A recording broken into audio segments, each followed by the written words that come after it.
Today, more than half of the world's population lives in cities. The urbanization process started in the late 1700s and has been increasing since then. The prediction is that by 2050, 66% of the population will live in cities. And the United Nations, the World Health Organization, the World Economic Forum are warning us. If we don't plan for the increased density, current problems in our cities like inequality, congestion, crime can only get worse. As a result, urban planners and city developers are putting a lot of effort and creativity in designing our future, denser, bigger cities. But I have a different opinion. I think urbanization is actually reaching the end of its cycle, and now people are going to start moving back to the countryside. And you may think, but what about the trend? Well, let me tell you. Socioeconomic trends don't last forever. About 12,000 years ago, everybody was perfectly happy, roaming the land, hunting and gathering. And then the trend changes. And the new thing is to live in a farm and have cattle. Until it changes again. When we get to the Industrial Revolution, actually, that is what started the urbanization process. And you know what triggered it? Steam power, machines, new chemical processes. In two words, technological innovation. And I believe technology can also bring the end of this cycle. I've been working on innovation for most of my career. I love it. I love my job. It allows me to work with drones, with 3D printers and smart glasses, and not just those you can buy in the shop, but also prototypes. It's a lot of fun sometimes. Now, some of these technologies are opening new possibilities that will radically change the way we did things before. And in a few years, they may allow us to enjoy the benefits of city life from anywhere. Think about it. If you could live in a place with a lower crime rate and more space and a lower cost of living and less traffic, of course, many people want that, but they feel they don't have a choice. You have to live in the city. Well, in the past, people moved to the cities not because they loved the city itself, but for the things you could have in a city. More job opportunities, easier access to services and goods, and a rich social life.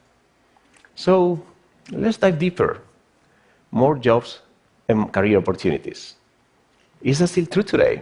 Because the office people are starting to realize that working in the office and being in the office may not be the same thing anymore.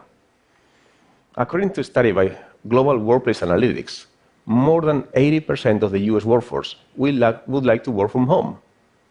And do you know how much it costs for a company to even have an office? $11,000 per employee per year.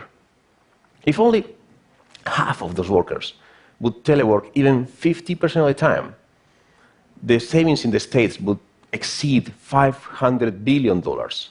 And it could reduce greenhouse gases by 54 million tons. That is the equivalent of 10 million cars off the streets for a whole year. But even though most people would want to telework, current technology makes the experience isolating. It's not comfortable. It doesn't feel like being there. But that is going to change by the convergence of two technologies, augmented reality and telepresence robots. Augmented reality already today allows you to take your office environment everywhere with you. All you need is a wearable computer, a pair of smart glasses, and you can take your emails and your spreadsheets with you wherever you go. And video conferences and video calls have become very common these days, but they still need improvement. I mean, all those little faces on a flat screen, sometimes you don't even know who's talking. Now, we already have something way better than static video calls. Your average telepresence robot. I call him tablet on a stick. You can control, you can move around, you can control what you're looking at. It's way better, but far from perfect. You know how they say that most human communication is nonverbal? Well, the robot doesn't give you any of that. It looks like an alien. But with the advances in augmented reality, it will be easy to wrap the robot in a nice hologram that actually looks and moves like a person. That'll do it. Or else, forget the robot. We go full VR, and everybody meets in cyberspace. Give it a couple of years, and that will feel so real, you won't tell the difference. So what was the next reason why people moved to cities? Access to services and goods. But today you can do all that online. According to a study made by Comscore, online shoppers in the US last year did more than half of the retail purchases online.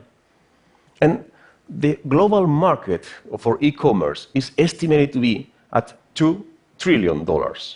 And is expected to reach 2.38 by the end of 2017, according to eMarketer.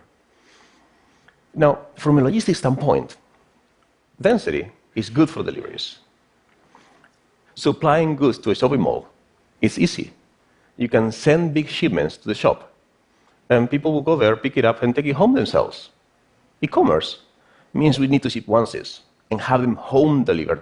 That's more expensive. It's like the difference between having a birthday party for 20 people or bringing a piece of the cake to each of your 20 friends at their place. But at least in the city, they live close to each other. Density helps. Now, e-commerce deliveries in the countryside, those take forever. The truck sometimes needs to drive miles between one address and the next one. Those are the most expensive deliveries of all. But we already have a solution for that. Drones.